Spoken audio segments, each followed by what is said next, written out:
When someone buys something, he has a decision-making process, right? They have a process they go through in order to buy something. If I go into a store and I'm buying a t-shirt, I go through a process. If I'm buying a software for my team, if I'm buying toilet paper, whatever I'm buying in life, there's some sort of process that I go through to determine if I should buy this or that, or why I'm even looking for this solution.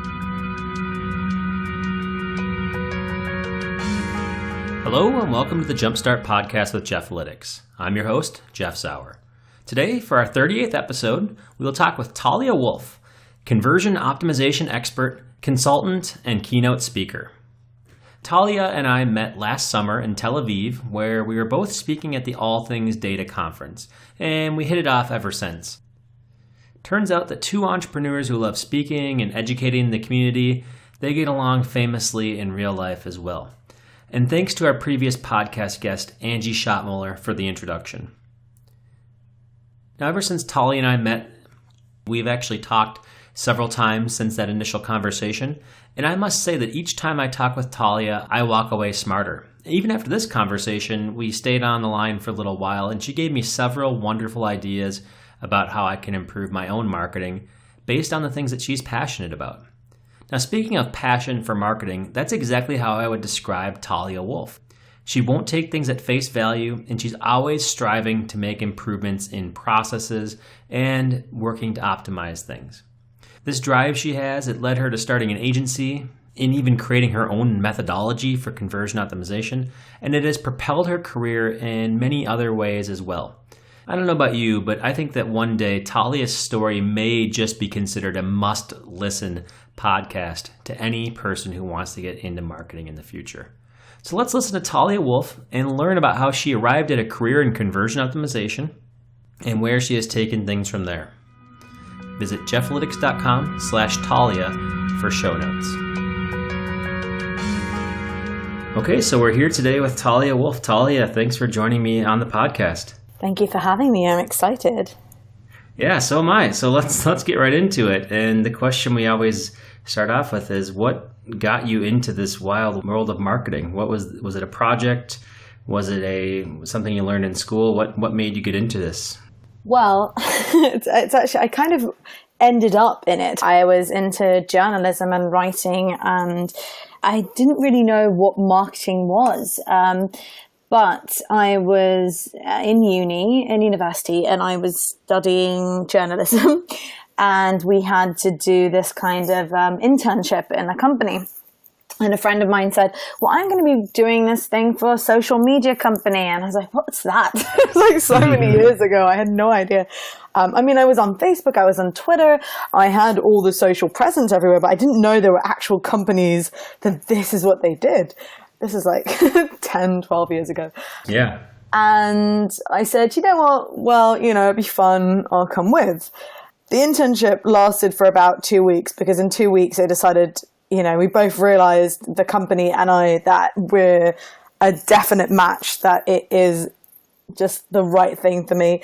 And I ended up working there for 4 years. What? And actually running the entire social media department and managing 15 different employees and working with the biggest brands in the world, doing different stuff for them. And it was inspiring. It was really, it was so much fun, and I learned a lot and grew from it because it started out by just wanting to just drive traffic, right, to websites. Yeah. So you're walking into an internship, and how does all this work? Is it like that seems like a wild starting point, and then suddenly you're like going through the ranks as you go along. So maybe just a little bit more about that would be cool to hear. So the company itself, based in Tel Aviv in Israel, does social media for companies in Israel and actually mainly overseas. And I actually walked in there to do an internship. It was more about, I'll write some articles and stuff for some of the clients. But I really enjoyed it, and I started taking on more and more stuff. So first I learned how to run ads Facebook, LinkedIn, Twitter. I went and started getting into Google Analytics and started getting into web analysis in general and trying to identify all sorts of opportunities. And then I got into research, which was really big for me because we had to plan all sorts of creative activities online. So I built this methodology, which I would follow and research and kind of get to know the customers better and understand who they are and think about the best way to apply a cool creative thing for them, activity for them. It's actually quite funny because I actually started doing conversion optimization here at this job without knowing it. Mm-hmm. Okay. Because what happened is that most of the clients back then, what they cared about was engagements. They wanted more likes on their pages. They wanted, more engagement on the posts, and that was about it. And when we did monthly meetings, I'd say, we're getting more likes and engagements, but what about leads? Do you see any leads? Do you see any sales? And I don't know. We're not even tracking that. So that's how I started getting into Google Analytics. And then I set up tracking for them. And then I was like, we're not driving any results. And they would say, but it's fine. We're happy with engagements. And I'd sit back in the office and think, what should I do? And I started just guessing. I'd read random blog posts and guess, maybe we'll change the color of a button.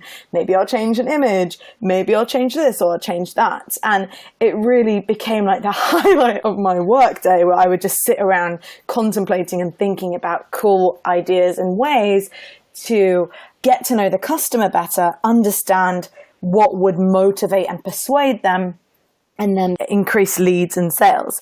And it was actually around that time, the last year that I was there, where I realized that I think this is something that I want to actually do, just that. I'm not interested in traffic. I'm not interested in social media as much as I'm interested in learning how to optimize experiences and websites. Yeah. And that set me on the track of conversion optimization. So That's fascinating. So I think it's sort of how a lot of people end up getting started in the industry, but actually pretty different at the same time, because usually people don't, have the opportunity like to do an internship and then to turn it into something so quickly. So it's cool that you found a chemistry with the people you were working with.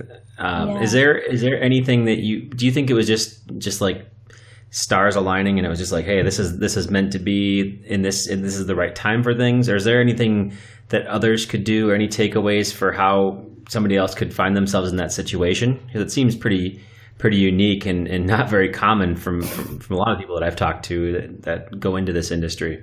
First of all, I do owe a lot to the actual people in the company, because it really was an amazing connection that we had pretty quickly. But I think most importantly, one of the biggest things that made this happen was that I dedicated everything I had to this position, to this job. And I find that is a bit hard to find today. Mm-hmm. I remember, years ahead when I started hiring people, it was extremely hard to find someone with this mentality. And I'd also look at my colleagues or friends of mine that studied with me in university. And, I started working there after a 2-week internship and, full time, and I made peanuts. I was working 14, 16 hours a day, sometimes even longer, because I was so driven by learning. I really wanted to know everything. And I would sit there from like 7 o'clock in the morning till sometimes midnight just to do as much as possible. And I'd ask friends of mine, what are you guys doing? And they'd say, well, we want to make more money, so we're going to do work in a restaurant, or we're going to work as a secretary here, or we're going to do, and whatever it was. And nothing wrong with these positions, but if you're not willing to take that pay cut and say, you know what, I'm going to do the grunt work, I'm going to do everything, I don't really care as long as I can learn. You find that person that can teach you, and you latch on, you never leave, because that's the only way to do it. No one's going to force feed you anything. No one's going to help you climb that ladder. I spent 4 years dedicating my entire life just for that, position. And it sounds crazy because I was literally, I don't know how I managed to even live, support myself, but I found this person which I admired, and I said, to hell with it. I'm just going to do everything I can to just learn as much as possible from him. And I owe him so much. And I've seen it happen only once with an employee of mine. I've had many different people, and we'll get to that in soon. But I've managed dozens of people, but I've only had one person who did the same to me. She came in. She decided she wants to work for me. And for 3 years, she sat there and she did everything in her power to learn everything that she could from me. And she's, it's amazing. Those are the people that are going to succeed at some point. Yeah, I couldn't agree more. I mean, that's what I tell a lot of my students as well, is get paid in experience if you can, right? Mm-hmm. Like set things up as much, do whatever you can to get paid in experience, because it might not. You said you were making peanuts. That's pretty common when you're first getting started. But the experience itself and being a sponge and working all day, every day, from sunrise to sunset on something is so valuable. And in a short amount of time, relatively speaking, over the course of a career, you can get so far advanced by doing that. And I think that's really important. I actually. I have some people who do an apprenticeship with me, and it's the same thing where, it's all about getting the experience and working with somebody who you admire and respect. And you can get so far along by doing that. But it's also, people will hand you things to do, but they're not going to hand you the result on a silver platter, right? So people, if you can give them value, they're going to keep on giving you things to do, but they can't give you the ability to be motivated. It's something that really needs to come from within. I think that's the key that you're talking about here, is that you have to be motivated. Surprisingly, there aren't a lot of people who will do that. And I think I really found that out when I started hiring, because I was so shocked that I think everybody's going to be like you and yeah, or like me or similar or something. But yeah, it was a huge challenge to find good people. I've never actually looked for experienced employees ever. Mm-hmm. I'm always looking for passion. That is someone who's just gonna get stuff done, and skills and knowledge, you can learn everything. Yep. But having that dedication and passion is something that you can't teach anyone.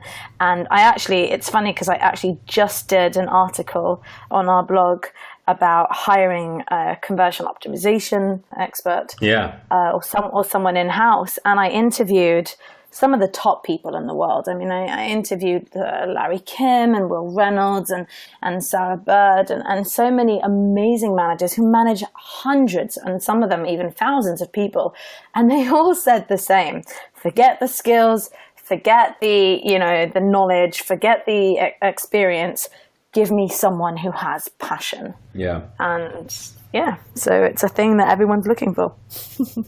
Oh, absolutely. And I think that passion and initiative as well, right? Because I think there's a lot of people who act passionate, but they don't put in the work to get there. But I agree that if you have those two, that combination of skills, or of just attitude, really, because passion's really an attitude, and commitment, I think, can go a long way. That's great. So you're going through this. Getting back to your story, so you're going through this, just learning everything you can and evolving as you go along too, right? You're seeing social is turning into analytics, it's turning into traffic, it's turning into conversion, and then as you go through that, you say, okay, well, I think the thing that I'm most interested in here is the conversion piece. I started talking about this before, that I kind of developed my own research methodology. Mm-hmm. I use Google Analytics, and I'd look and see, okay, who are these people and what are they doing? But I'd also do some in-depth analysis and research on more on an emotional side. So who are the people? What are they doing? What are their fears? What are their greatest challenges? Profiling them. I was trying it all out. And that the research combined with conversion optimization, that was something that seemed like my next step. I was really interested in it, and I left the company without knowing really where I was going to go.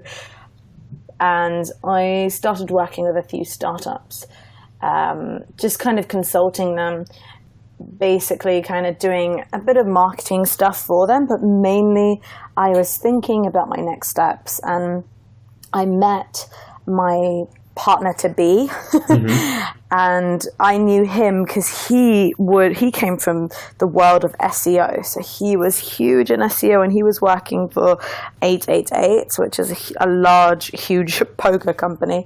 Okay. And we sat there saying, this is what we want to do. And we sat down thinking, okay, so how are we going to make it happen? And we just started an agency, just the two of us. It was kind of, I don't know, it just felt right. I knew him from his work. I learned a lot from him. He learned a lot from me. And we said, let's just give it a try. And we brought in another partner who was from the PPC world. Actually, we weren't planning, and we didn't do any PPC or SEO, but we wanted to bring in these free types of skill bases so that we know, we know how to drive traffic.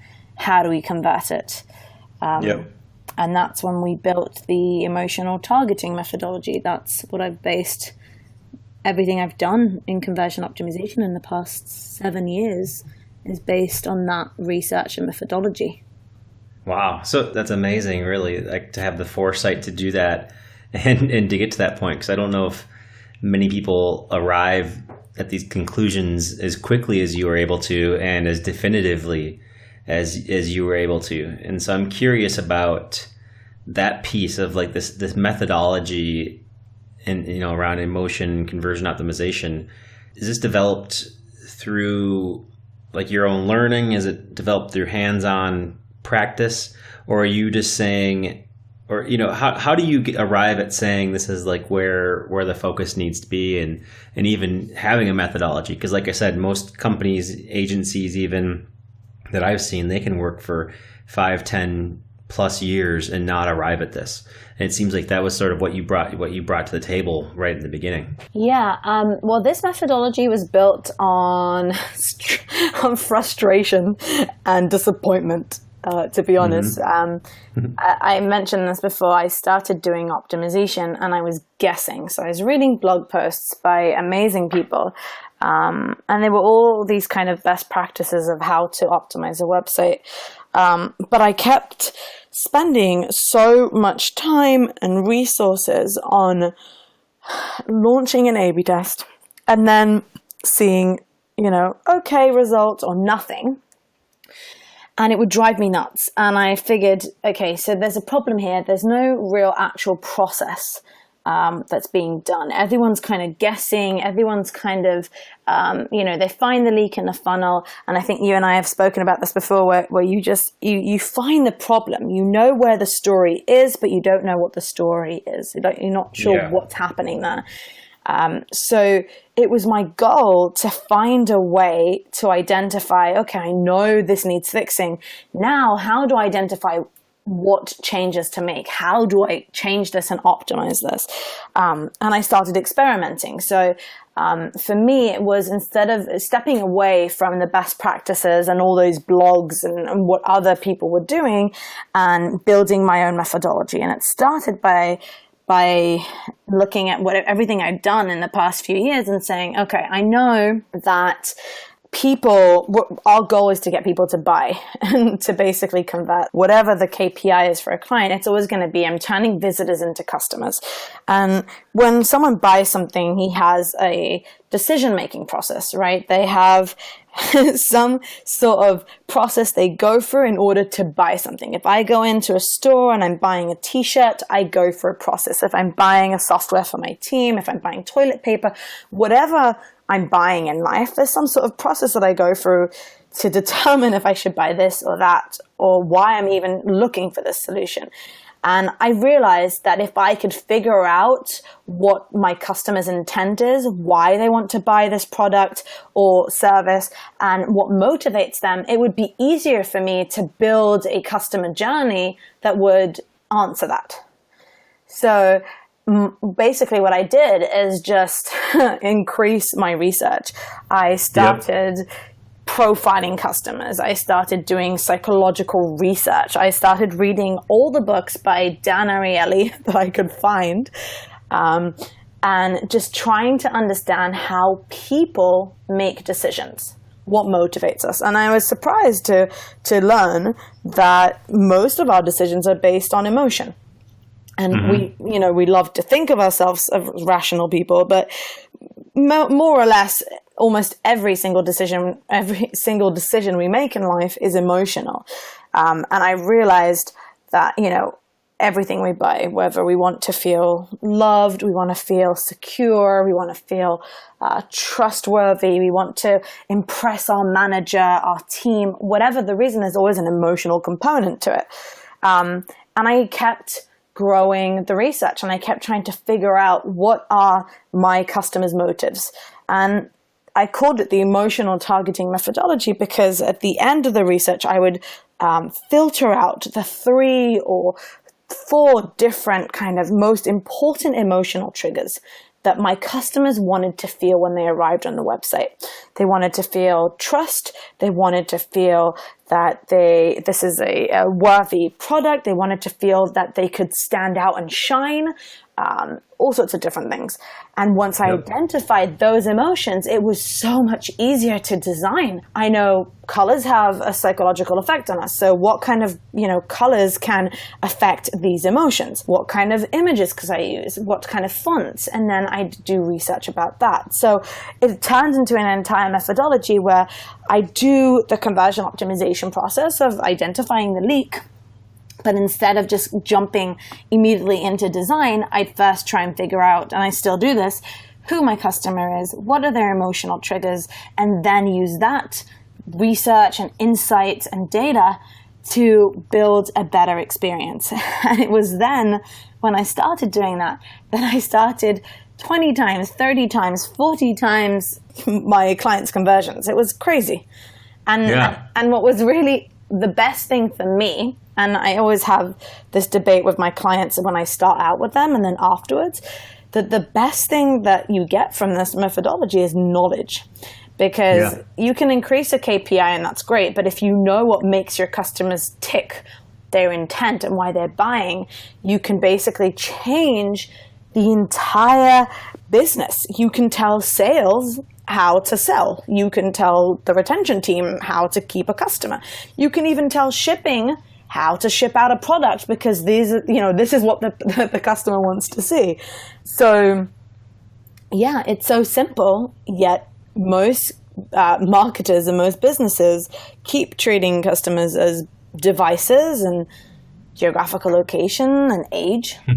So it's really an investment in understanding your business, but not even, obviously people know their business from a product perspective.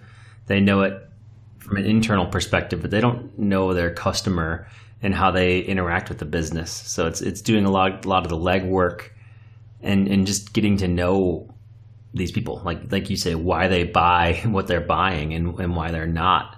And you said 20 to 30 times results. Yeah. That's cool. So how do you get that? How do you get somebody to bite off on that? Because I imagine that with that much research, it's got to be more labor intensive than putting something into a software. I think a lot of people are looking for a solution that's so easy to use, and it's just like, hey, the software is going to solve our problems. How do you sell that in? Do you use your previous results? Do you get somebody to buy into the methodology? Are you just more selective with people and say, hey, if you need to be sold on this, you're not at the right point yet? How does that part work? I think it kind of took some time, because at first it was when I spoke about this with a few colleagues of mine, at first we'd spend more time trying to convince companies they even needed to do conversion optimization, because most companies wanted to focus on traffic. When we got to the stage, which is not long ago, I'd say the last 2.5 years, that companies are like, okay, yes, we need to do conversion optimization. It's actually quite an easy sell, because of two reasons. I know that everyone wants a simple solution. I know that everyone wants this platform that they can just buy and pay a monthly fee, whatever it is, and just see results. And there are some fantastic platforms out there, A/B testing platforms, behavioral analysis platforms, but they don't do the work for you. If you know what you want to test, if you know what the problem is and you know what changes you want to make, then these type of tools like Optimize, VWO, and all these A/B testing tools are great for you, because all you have to do is go into them and set up a test. But there's the whole part between identifying a problem and actually realizing how to fix it that's missing. And platforms and tools, no matter how advanced they are, they don't know how to do that. And they don't have the emotional and psychological aspect of it that you as a marketer or as a business owner have. So that's one thing. The other thing is, obviously, as time progressed, I could show case studies and explain. But what was really interesting is that most people would be interested in, okay, yeah, I want to know more about my customers on a psychological level, and I want to know more about who my customers are. But the problem doesn't come up there. So people buy into conversion optimization and the process pretty quickly because they want to optimize. The problem is when you actually show them your variations, is when you do the research. And when I started out, the research would take me 3 months. Now I do it in between 2 weeks to 30 days before we launch a test. But I'd do this entire research, and I'd come up to my client and I'd say, here's the variation we created. And they would look at it like, whoa, no way. Like, nothing to do with our brand. The colors are different. The headline is different. The strategy is different. We can't do this.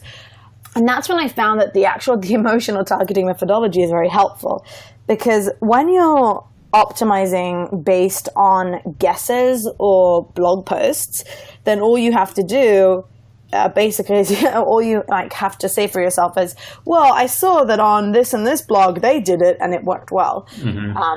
Versus me coming in and saying, hey, before I show you my variation, here's all the research that we did, and here's who your customer is, and I lay out the profiles and the personas, and here are the emotional triggers that we found, and here's why I think this is going to work, and now let's look at the variation.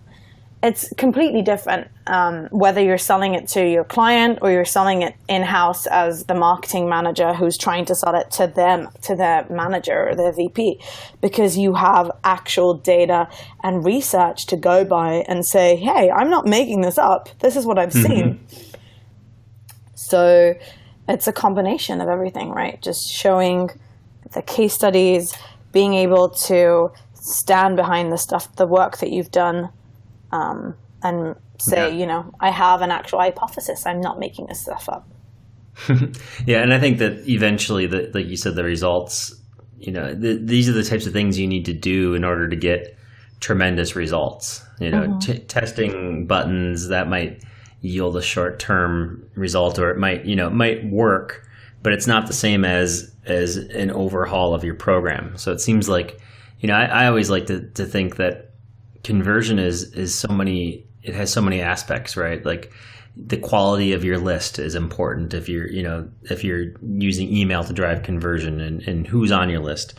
It's the quality of your traffic. It's what relationship they have with you, and it's testing things. But it's so much goes into it that it seems like coming back to what you had mentioned about how your team had a background in traffic generation, SEO, PPC.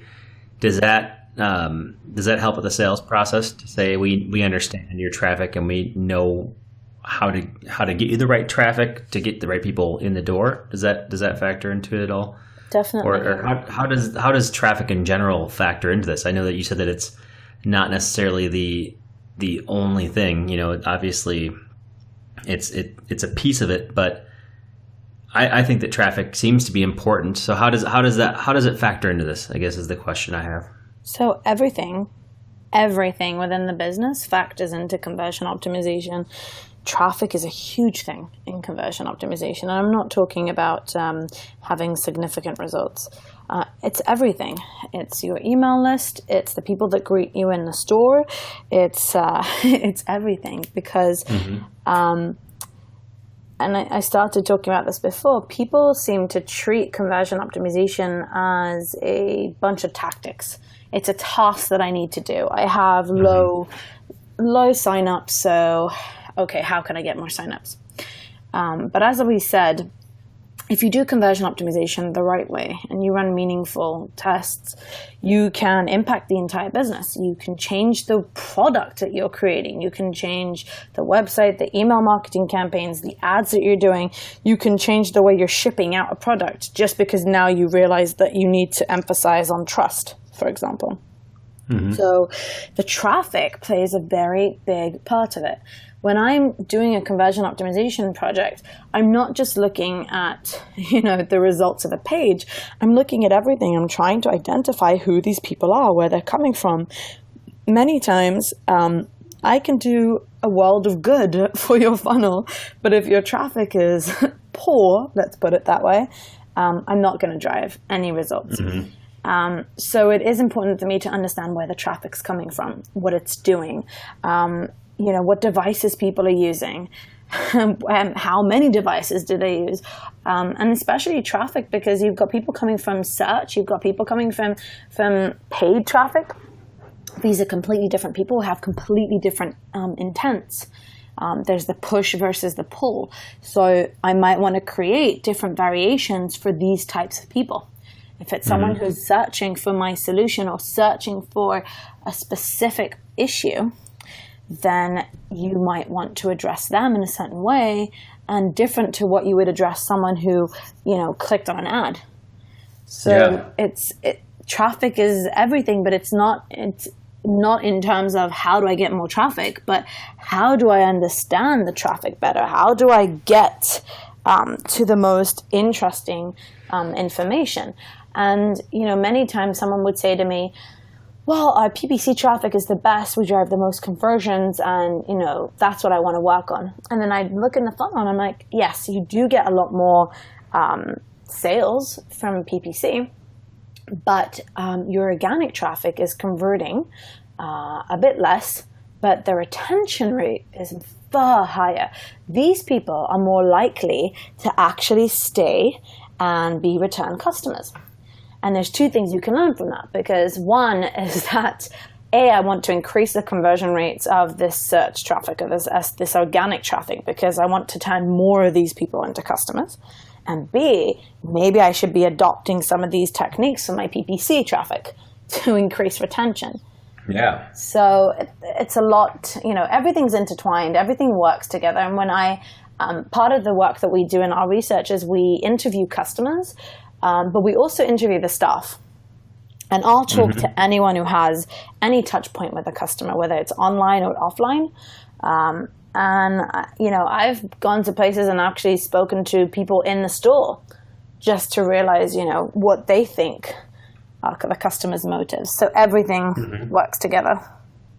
Yeah, I mean, it almost sounds like in order to do this well, you need to piece together an entire marketing strategy.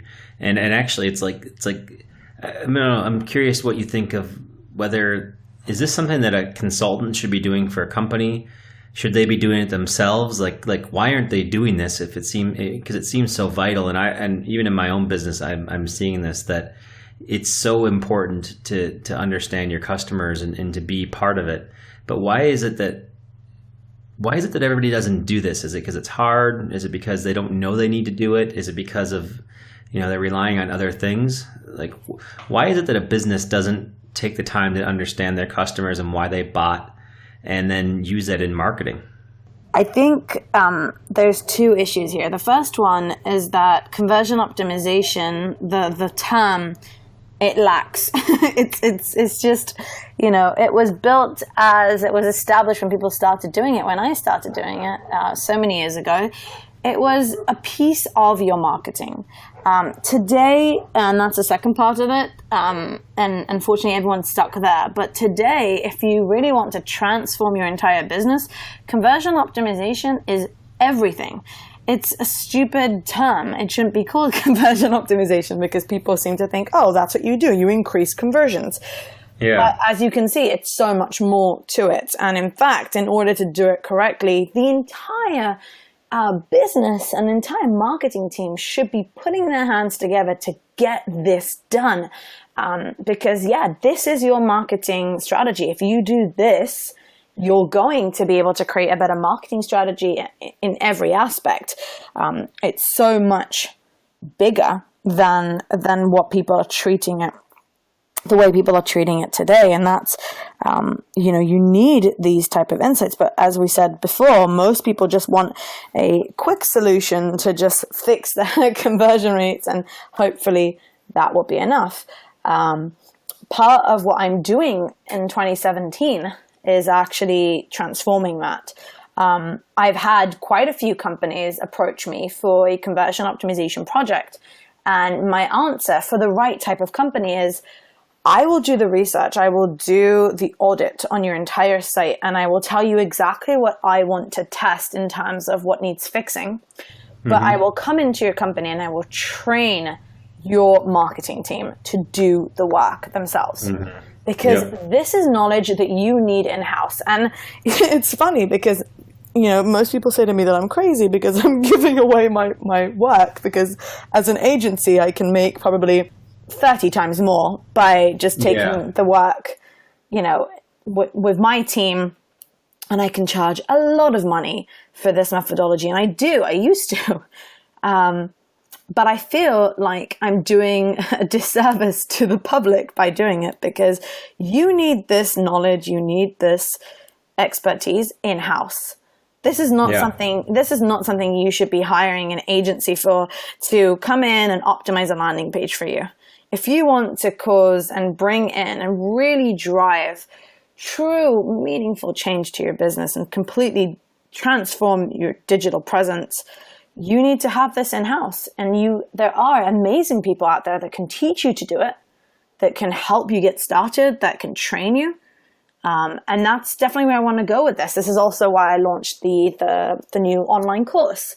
I want to give people the ability to do this themselves, to make this transformation and have that knowledge, and not pay for someone else to have it. And then when they leave with all of that too.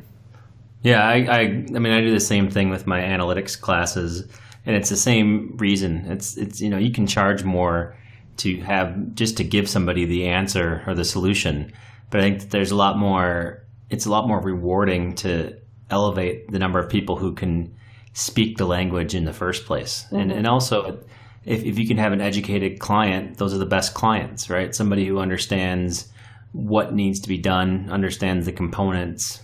And so I think there is a lot of value that you create by teaching. And also I think it comes back to, it comes back to the industry in the end. If you had mentioned that there, like 2.5 years ago is when people started to say, we do conversion optimization. I remember working on it 10 years before then, and it was a tough sell to companies. And now they're starting to come back to you maybe, or to other people, and say, hey, we need help here. And so that's really by doing the education programs, by speaking. I noticed you do a lot of speaking, and that's how we met, right? We spoke at the same conference in Tel Aviv in 2016. And that's the type of stuff that really gets people thinking. And then the more they think, the more that becomes part of the budget, the more it becomes part of their practice and the way they do things. But I think, the hard part is that this is hard. Yeah. It's a lot harder to, it's easy to run a campaign or to launch something, to launch a website on a deadline because you just need to get it done. You want to just have it over with.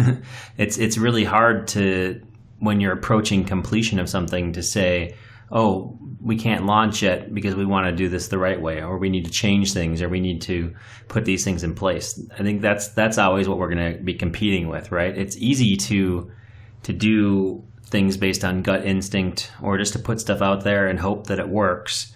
That's the easy thing to do. The hard thing to do is to know that it's going to work because you did your homework, because you created something that was awesome, because you did your research, you talked to customers, you fixed the problems, the leaks in your funnel. For sure. It's again, it's kind of like we were talking about at the beginning, when you're looking for an employee, or when you get started.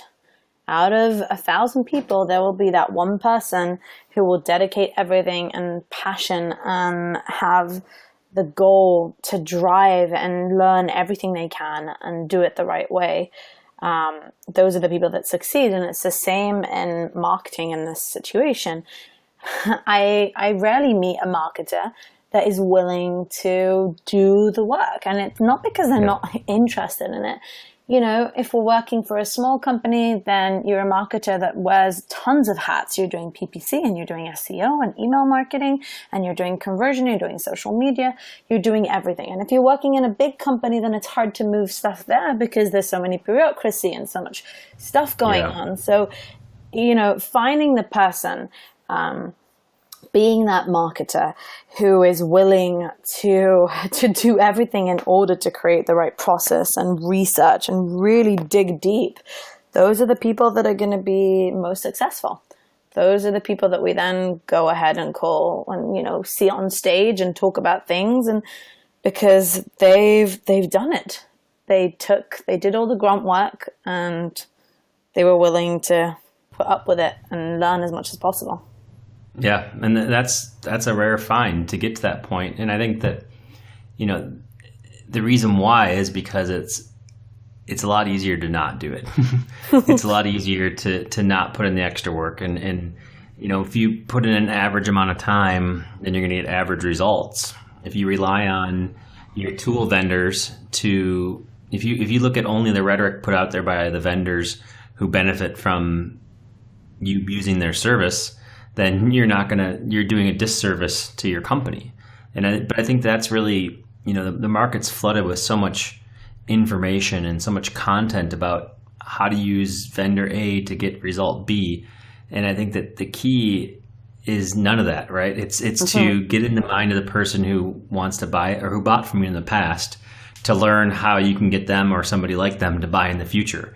Like, that's the key here, right? And I've been on a few sides of this. I've been on the agency side. Now I'm have my own products that I'm working on getting people there to getting people to buy, and everything you're talking about is exactly like the difference between when I first started trying to sell products and where I'm at now. And that is that at first it was all the mistakes that you're talking about. And what I learned is that you can't just expect somebody to do that for you.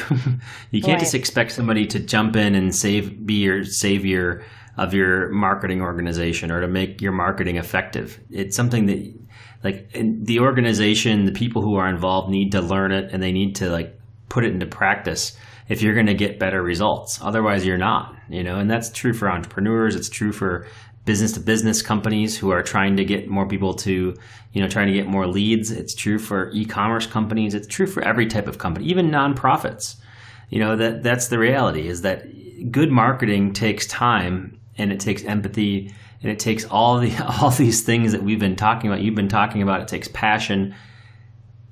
But it's so easy to not do any of those things, because those things take time, and those things involve taking a stand. You have to take a stand and say, I'm committing to this. I'm willing to make or break everything based on taking this stance that this is going to work. And I'm not sure that many people are prepared to do that. But I think that's really what separates average from above average results. And that's the difference, really. Yeah, I completely agree. And if that's what people are looking to do, then this is how you excel. There's no shortcuts, unfortunately. There's Yeah. no way around it. Yeah, there's no shortcuts, but I think that there's directions that people can go in. And one of the things that I always say is stay close to the source of revenue, and you're going to do well in your career. So going after things that make money for a company are much better than going after something that's an expense or, a budget item that you have to just beg for budget all the time. And I would say, I've always said that analytics is a 50-year career, because in the 50 years from now, we're going to have to deal with more data and use analysis of it to make sense of the world we live in. It's going to be there for a long time. But I think conversion optimization, or whether you want to call it that or not, I know that the term is sort of like it's encompassing yet sort of distracting in the way that it is. But it also, like, if you can get more people to buy from your company or from whoever you're working with, that's a skill that if you can figure that out now, whether you're 18 years old listening to this, 25 years old, 45, 65 years old, if you can figure that skill out, that's going to last you forever. Like, you won't ever be able to look at problems the same once you figure that out, right? Like, once somebody asks you a question, you're going to think about research. You're going to think about customer stories. You're going to think about all the things you're talking about. And that's the cool thing, right? Is that you were able to discover that early, but now it's like for the future, now that you know how people buy and why people buy. And that's so valuable. It's like everything else in the future becomes easier, right? Once you get to that point. And so what I'm getting at is that I think if anybody's listening to this and saying, wow, I wonder what's next for me or what's the right direction, this is a direction that I would recommend that anybody learns, whether you're an entrepreneur or if you're just looking to excel in your job. This is a focus that is life lasting, and it's valuable no matter what. Anytime in the future, this will be valuable. Yeah, I completely agree. And I think that it's cool that, it's easy to say that, but also I've lived it personally. And then every time I talk to you and others in the conversion industry, I'm sort of on the periphery. I'm not up on stage talking about it, but I'm learning it as I go along as well. Everything points to just this being the right place to be. And it's cool that, you have a course that teaches this, because I think that's where a lot of people are they're not sure where to go. I mean, just like how I started teaching analytics because there was no program out there to learn, and a lot of people were looking for it. It seems like you're doing the same thing with conversion as well, especially around emotions, right? And around the focus that you have. So it's cool that you're doing that. I'm trying to give people the basics, and once you have that, you have the foundations, you can continue and grow and learn a lot more. So, and I'm enjoying it a lot, the whole course, and working with the different students and seeing the different people from all over the different industries and positions that they fill. It's really interesting. Yeah. So how does somebody go about learning this? I know that it seems like there's a few ways, and we've heard about you trying a bunch of different things and then saying, well, it all comes into this conversion piece. Everything else is important, but this is the most important, and focusing on that. Now you have a course. I'm not sure if there's other courses out there. I think there's some other people put stuff out there as well. But how do you, what would somebody do? Would you recommend that they start with one component and get really good at that? Would you recommend that they take a course? Would you recommend that they just work based on experience versus pay, like helping somebody get higher conversion rates by doing these things? What's some ways they can get started? I'm a strong believer that experience overrules everything. So I'm now trying to learn to do HTML and all sorts of stuff. So I'm actually going to build a website, because I feel like I can sit there and I can learn, or I can do. And I think that's also why when I built the course for conversion optimization for the emotional, I actually built it as, the lessons are 15 minutes, but there's so many tasks, and you're trying to complete a project throughout the entire course, because I'm a big believer in doing. So if you want to get started, I would choose someone who you can help out with, or any business that you can start optimizing, and go for that, and just do as much as possible. If you can't, there are, or maybe not if you can't, as a complementary, there are some great courses out there that help you learn the basics. It all depends on where you are in life, where you are in the business, what you're trying to achieve. But hands-on experience and courses that give you hands-on experience, that's amazing. I've seen some great courses out there by really amazing colleagues of mine, but they're mainly tutorial. You sit there and you listen and you learn. And I learned a lot from them, but for me, it was more about the doing. So as I said, that's kind of why I went for the whole listen for me for 10, 15 minutes for a lesson, but here's the task, here's your homework. And by the end of the course, you're completing an entire conversion optimization project because I want you to have that hands-on experience. Yeah, I like that.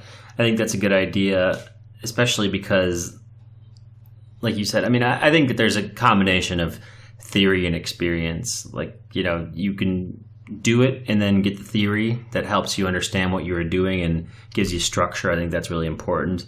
But then you need both, right? You need, at the very minimum, you need the experience. But then I think some kind of theoretical or structure around it really does help.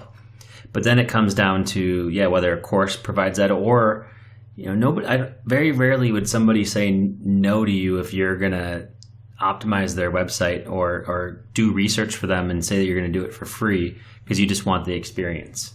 I don't think that anybody would turn you down if you did that. They might not understand what you're proposing to them that you're going to do. They might not understand the work that's going to go into it. But very, very rarely, if ever, would somebody say, no, I don't want that.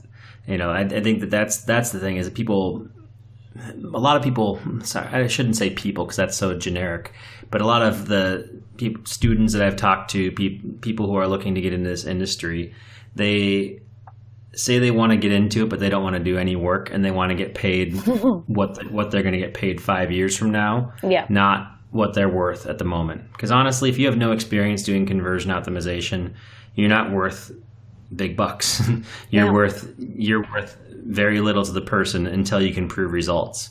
And so that's just the reality of it, right? Is that, yes, you can put time into it, but the time is not super valuable until you get the experience. And so that's just what it comes down to, is that you can't expect to get paid a bunch of money when you don't have experience doing something. Yeah, completely agree. So, so that's, So if anybody really, really, really likes getting into this, talk to me. I'll give you some work to do around conversion optimization for my stuff because I could use a lot of help as well. And take Talia's course once it's offered the next time, or at least take a look at it. Or talk to me, and I'm happy to offer ideas and tips on how to get started. Yeah, I've noticed the conversion community is so welcoming, and there's so many people out there. It's like the most thriving and vibrant community of pretty much any aspect of online marketing that I've seen. Like the conferences, the groups, the people, the camaraderie. Really awesome. So it's a pretty accepting community. And I know one of our previous guests, Jen Hayvice, was sharing with us some resources as well, but I'm sure that you'll give us some resources that we can put in the lesson notes too, right, Talia? Yeah, of course. I'd be happy to. Cool. So we're nearing the end of our time, but I think this is really awesome. I love the story. It's really like a entrepreneur. It's entrepreneurship, right? And then it's just growth and getting as much experience as you can, and then taking it into new levels and always looking for new challenges, but always capitalizing on this knowledge you have. Like I said, this knowledge it's yours now, and it's not going to go away. You earned it. You were paid in that experience, and it seems like it's paying off right now as well. Yeah. It's, I've got a lot more to do, and I feel like, as a true optimizer, you're constantly looking how to optimize even more. So 2017 is going to be a really interesting year. Yeah. We're going to be optimizing and changing things and trying new things out, and hopefully, see everyone around me succeed and do some brilliant things. Yeah, well, that's great. I'm looking forward to it as well. I think 2017 is a pivotal year for you, for me, and for everybody out there. So, this one will be going live really early into 2017. So I think that we're going to have a lot of time to think about it. And for those of you listening, hopefully you've learned a lot from Talia. Thanks so much for joining us on the podcast. I look forward to hearing about your successes in 2017 and beyond. Thank you for having me. Talia is the best. You can tell she knows her stuff, and she loves to share her expertise with the world. I'm very impressed with all that she's accomplished along the way. I don't know many 20-somethings who develop their own methodology for marketing, but Talia did, and look at where she's at now. Thanks for the chat, Talia. For show notes, visit jeffalytics.com/Talia.